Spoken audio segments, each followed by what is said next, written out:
നമസ്കാരം, A K rider 70 ചാനലിലേക്ക് സ്വാഗതം. ഞാനിന്ന് ഈ വീഡിയോ ചെയ്യാൻ കാരണം എനിക്ക് എൻ്റെ ഒരു സുഹൃത്ത് ഡൽഹിയിൽ നിന്നൊരു സുഹൃത്താണ് അയച്ചു തന്നത് എനിക്ക് ഈ ഒരു വീഡിയോ. ഞാൻ ആ ക്ലിപ്പ് കാണിക്കാം. ഹൈവേ ഇവിടെ റൈഡ് ചെയ്ത് വന്നപ്പോൾ ഫ്രണ്ടിലൊരു ബുള്ളറ്റാണ്. സ്റ്റാൻഡേർഡാണോ ക്ലാസിക് ആണോ എന്നറിയില്ല, ബുള്ളറ്റാണ്. ഒരു 100-110 മൈൽ സ്പീഡ് ഉണ്ടാവും. ആ കാണുമ്പോൾ നമുക്കറിയാൻ കഴിയും. അപ്പോൾ അത് വന്ന് ഹൈവേ കൂടെ വന്നിട്ട് ടക്കനെ അതിൻ്റെ ബാക്ക് വീല് പെട്ടെന്ന് ബൗളിംഗ് ഉണ്ടായി. കക്ഷി മറിഞ്ഞ് താഴെ വീഴുകയും ചെയ്തു. അപ്പോൾ ഈ താഴെ വീഴുന്ന സമയത്ത് ബാക്കിൽ കൂടെ വണ്ടി ഇല്ലായിരുന്നു. ഒരു ബുള്ളറ്റ് ബാക്കിൽ വരുന്ന റൈഡർ പോയവരാണ് 1-2 പേര്. അപ്പോൾ ബാക്കിൽ വന്ന ആളെ ക്യാമറയിലാണ് ഇത് കിട്ടിയത്. അപ്പോൾ വല്ല ബസ്സോ ലോറിയോ വല്ലതും ആയിരുന്നെങ്കിൽ പറയാൻ പറ്റില്ലായിരുന്നു. വളരെ ദുഃഖമായിരുന്നു.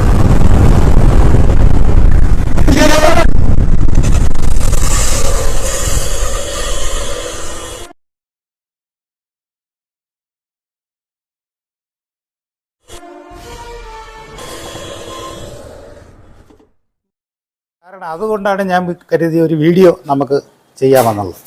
ലോങ് റൈഡല്ലെങ്കിലും നമ്മൾ വണ്ടി അത്യാവശ്യം ഈ നെറ്റ് ബോൾട്ടുകൾ ഊരിപ്പോയത് എന്താണെന്ന് വെച്ച് കഴിഞ്ഞാൽ എനിക്ക് മനസ്സിലായതാണ്. ഈ നമ്മുടെ വണ്ടിയുടെ ബാക്ക് ചിലവർ പറയും അതിൻ്റെ ടയർ പൊട്ടിപ്പോയെന്നാര്. ടയറല്ല പൊട്ടിയത്. അപ്പോൾ ഈ വണ്ടിയുടെ എനിക്ക് സംശയം ഈ വണ്ടിയുടെ സിംഗാം ബുഷിൻ്റെ ആ ആക്സിൽ ഇതാണ്ട ഈ കണ്ടീഷനിൽ ഇത്രയും വരും. ഇത് 1/2 ഇഞ്ചിൻ്റെ വീതിയുള്ള ആക്സിലാണ്. ഇതങ്ങനെ ഒടിയാൻ സാധ്യതയില്ല. കാര്യം നമ്മളൊരു പഴയ ഒരു വീഡിയോയിൽ കാണിച്ചിട്ടുണ്ട്. ഇതിനെ കറക്റ്റായിട്ട് തുരുമ്പെടുക്കാതിരിക്കാൻ വേണ്ടിയിട്ട് ഇതിനെ ലൂബ് ചെയ്യണമെന്നുള്ളത്, ഗ്രീസിട്ട് ലൂബ് ചെയ്യണമെന്നുള്ളത്. അപ്പോൾ ഈ സിംഗാം ബുഷിൻ്റെ ഒടിഞ്ഞിട്ടാണ്. ഇതാണ് സിംഗാം ബുഷിൻ്റെ ഇത് വരുന്ന നെറ്റ്. ഇവിടെ വരുന്ന ഇത് 22-ൻ്റെ നെട്ട്, അപ്പുറത്ത് 17-ൻ്റെയാണ് വരുന്നത്. 22-ൻ്റെ ഇതാണ്. ഇത് നമുക്ക് ഇങ്ങനെ ഇട്ടിട്ട് ഇത് ബോക്സ് വേണം കേട്ടോ, ബോക്സ് വേണം. ഇത് നമുക്ക് ടൈറ്റ് ചെയ്യണം. ഇതിപ്പോൾ ടൈറ്റാണ്. ഇത് ടൈറ്റ് ചെയ്യുമ്പോൾ അപ്പുറത്ത് കറങ്ങിക്കഴിഞ്ഞാൽ 17-ാണ് അപ്പുറത്തിരിക്കുന്ന നെട്ട്. 17-ൻ്റെ ഈ നെട്ടിട്ട് സപ്പോർട്ട് കൊടുത്തതിന് ശേഷം ഈ 22 ഇട്ട് നമുക്ക് പിടിക്കാം. രണ്ടാമത് നമ്മൾ നോക്കുകയാണെന്നുണ്ടെങ്കിൽ ഈ ടയറിൻ്റെ നെട്ടും ബോൾട്ടും ഇളവി പോകാനായിട്ടുള്ള സാധ്യത വളരെ കുറവാണ്. കാരണം എന്ന് വെച്ചാൽ ഇത് അതിനകത്ത് ക്യാപ്പും കൂടെ ഉള്ളതുകൊണ്ട്, ഈ ക്യാപ്പ് ഉള്ളതുകൊണ്ട് നമുക്കിത് അറിയാൻ കഴിയില്ല ലൂസാണെങ്കിൽ പോലും കേട്ടോ. അപ്പോൾ അത് നമ്മൾ ശ്രദ്ധിക്കില്ല. പക്ഷേ ശ്രദ്ധിക്കണം എന്നുണ്ടെങ്കിൽ നമുക്ക് വണ്ടി ഓടുമ്പം തന്നെ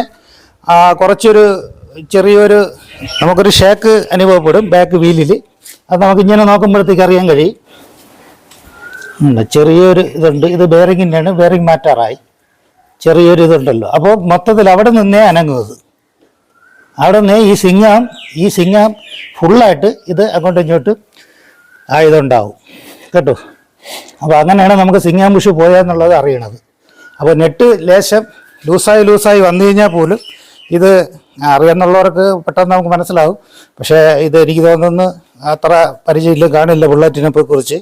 അങ്ങനെ ആയിരിക്കാനാണ് സാധ്യത കൂടുതൽ. ഇല്ലെങ്കിൽ നമുക്ക് കുറച്ച് വണ്ടി ഓടുമ്പം തന്നെ അറിയാൻ കഴിയും. ബാക്കൊരു പാളലുണ്ടാവും കേട്ടോ. അപ്പോഴത്തേക്ക് മനസ്സിലാവും. അത് ചെറുതായിട്ടൊരു ലൂസ് വന്നു കഴിഞ്ഞാൽ പോലും ആ സിംഗാം ബുഷിൻ്റെ നെറ്റ് ലൂസെന്നോ അല്ലെന്നുണ്ടെങ്കിൽ സിംഗാം തന്നെ മെറ്റലിപ്പം സാധാരണ ആൾക്കാർ ഇടുന്നുണ്ട്. പക്ഷേ അതിൽ കുറച്ച് ഒരു സ്മൂത്ത്നെസ് പോലെ നമ്മൾ റൈഡ് ചെയ്യുമ്പോഴത്തേക്ക് ഒരു ചെറിയൊരു ഒരു കട്ടറിലൊക്കെ ഇടുമ്പോൾ നല്ല ഒരു ഫീലാണ് ഉണ്ടാകുന്നത്. അപ്പം പ്ലാസ്റ്റിക് തന്നെയായിരിക്കും നല്ലത് കേട്ടോ. പ്ലാസ്റ്റിക് നമ്മൾ മാറി പലരും ഇപ്പം മെറ്റൽ ഇടുന്നുണ്ട്. ലാസ്റ്റ് ചെയ്യുമെങ്കിൽ റൈഡ് ഒരു സുഖമുള്ള പരിപാടിയല്ല. അപ്പോൾ അതുകൊണ്ട് നമ്മൾ നോക്കുമ്പോഴത്തേക്ക് ലോങ് റൈഡ് പോകുമ്പോൾ ആദ്യമായിട്ട് ശ്രദ്ധിക്കേണ്ടത് സിംഗാം ബുഷിൻ്റെ ഞാൻ പറഞ്ഞു ആ നെറ്റാണ്. ഇപ്പോൾ 22-ൻ്റെ. രണ്ടാമത് നമ്മൾ വീൽ നെറ്റ് ടൈറ്റ് ആണോ എന്ന് നോക്കണം. ഇത് 22 തന്നെ ആയിരിക്കും. പിന്നെ അത് കഴിഞ്ഞതിന് ശേഷം ഫ്രണ്ടിലെ വീല് കേട്ടോ, ഫ്രണ്ടിലെ ടയറിൻ്റെ ഈ വീലും നമ്മൾ നോക്കണം ടൈറ്റ് ആണോ എന്നുള്ള. ആകെ കൂടെ ഒരു ജനറൽ ചെക്കപ്പ് എന്തായിരുന്നാലും ചെയ്തിട്ട് പോകുന്നത് നന്നായിരിക്കും. സൈലൻസർ ഇളക്കി പ്ലേറ്റിങ്ങിന് കൊടുത്തിരിക്കുകയാണ്. അതുകൊണ്ടാണ് സൈലൻസർ ഇല്ലാതെ നിൽക്കുന്നത്. ഒരാഴ്ച എടുക്കും നന്നായിട്ട് ചെയ്യാൻ. ഞാൻ എൻ്റെ ഒരു വീഡിയോ അപ്ലോഡ് ചെയ്തിട്ടുണ്ട്. പിന്നെ ആകെ കൂടെ നമ്മൾ നോക്കുകയാണെന്നുണ്ടെങ്കിൽ പിന്നെ ഈ ഹാൻഡിലിൻ്റെ ഈ നെട്ടും നമ്മൾ ശ്രദ്ധിച്ചോളണം. ടൈറ്റ് ആണെന്നുണ്ടെങ്കിൽ അത് കറക്റ്റ്, കൂടുതൽ ടൈറ്റും ചെയ്യാൻ പാടില്ല. അത് അഡ്ജസ്റ്റ് ചെയ്താണ് നിൽക്കുന്നത്. അങ്ങോട്ടും ഇങ്ങോട്ടും ഇത് വരുമ്പോഴത്തേക്ക് കേട്ടോ ടൈറ്റ് ആണോ ലൂസാണോ എന്നുള്ളത് നമുക്ക് ഫ്രണ്ട് വീലിൻ്റെ അവിടെ പിടിച്ച് മേളിൽ നമ്മളിങ്ങനെ നോക്കുമ്പോഴത്തേക്ക് അറിയാൻ കഴിയും. കേട്ടോ. അവിടെ നിന്ന് ലൂസ് വല്ലതും ആണെന്നുണ്ടെങ്കിൽ ഇത് നമുക്ക് ഇവിടെ അറിയാൻ കഴിയും. പിന്നെ അടുത്തത് നമുക്ക് വേറെ ഒന്നുമല്ല, ഈ 8 ബോൾട്ട് കംപ്ലീറ്റ് നമ്മൾ ശ്രദ്ധിച്ചോളണം. നമ്മളൊരു റൈഡ് പോകുമ്പോഴത്തേക്ക് ആദ്യം എന്തൊക്കെ വണ്ടിയിൽ നമ്മൾ ചെക്ക് ചെയ്യണം, എന്തൊക്കെ ചെയ്ത് പോകണം എന്നുള്ളതിനെ കുറിച്ചൊരു വീഡിയോ അടുത്തതായിട്ട് ചെയ്യുന്നുണ്ട്. അപ്പോൾ ഈ ഒരു കാര്യം നമുക്ക് നമ്മുടെ സബ്സ്ക്രൈബർ സുഹൃത്തുക്കളുണ്ട്, അവർക്കൊന്ന് പറഞ്ഞ് അവർ മനസ്സിലാക്കണം. നമ്മളെല്ലാം കാശ്മീരിലും ഇന്ത്യ മൊത്തം സഞ്ചരിക്കുന്ന ആൾക്കാരാണ്. അപ്പോൾ അതുകൊണ്ടാണ് ഞാൻ ഇത്രയും ഇതായിട്ട് ഞാൻ പറയുന്നത്. നമുക്ക് എന്തെങ്കിലും വന്നു കഴിഞ്ഞിട്ട് പിന്നെ പറഞ്ഞിട്ട് കാര്യമില്ല. നമ്മൾ തന്നെ ചിലപ്പോൾ സമയത്തിൻ്റെ ഇതുകൊണ്ട് നോക്കണ്ട പിന്നെ നോക്കാമെന്ന് പറഞ്ഞ് എടുത്തുകൊണ്ട് പോകും. പക്ഷേ ഇതൊരു ദയനീയമായ അവസ്ഥയായിപ്പോയി ആ വീഡിയോ കാണുമ്പോൾ. അപ്പോൾ ഇത്രയൊക്കെയാണ് നമ്മുടെ ഇന്നത്തെ വീഡിയോ. അടുത്ത വീഡിയോ ഉടനെ വരുന്നതായിരിക്കും.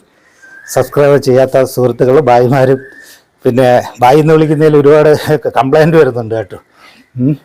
കംപ്ലൈൻ്റ് അല്ല, ഭായി എന്ന് വിളിക്കുന്നതിൽ ഒരുപാട് കമൻറ്റിൽ പരാതി, നിങ്ങൾ ബംഗാളിയാണോ എന്നൊക്കെ ചോദിച്ചിട്ട് കുറേ വരുന്നുണ്ട്. ഒരു സ്നേഹം കൊണ്ട് നമ്മൾ ഭായി എന്ന് വിളിക്കുമ്പോൾ റെസ്പെക്റ്റുമാണ്. പിന്നെ ഇന്ത്യയിലെ എല്ലാ സഹോദരന്മാരും ഭായി ബഹൻ എന്നൊക്കെ അല്ലേ പറയുന്നത്, സഹോദരന്മാരാണ്. അതുകൊണ്ട് മാത്രമാണ് ഈ ഭായി ഉപയോഗം ഇടയ്ക്കിടയ്ക്ക് വരുന്നത്. സോറി, ക്ഷമിക്കണം. അപ്പോൾ സബ്സ്ക്രൈബ് തീർച്ചയായിട്ടും ചെയ്യണം കേട്ടോ. ഇനിയുള്ള നല്ല നല്ല വീഡിയോയ്ക്ക് വേണ്ടിയിട്ട് അടുത്തുള്ള ആ ബെൽ ബട്ടൺ കൂടെ പ്രസ് ചെയ്ത് കഴിഞ്ഞാൽ നമുക്ക് ഉടൻ തന്നെ നമ്മളെ ചാനലിൽ അപ്ലോഡ് ചെയ്യുന്നത് നിങ്ങൾക്ക് പെട്ടെന്ന് കിട്ടുകയും ചെയ്യും. ഷെയർ ബട്ടൺ ഷെയർ ചെയ്ത് കഴിഞ്ഞാൽ ഉപകാരപ്രദമായ കുറച്ച് പേരുണ്ട്, അവർക്കും ഇത് ഉപകാരമാകും. Okay, thank you.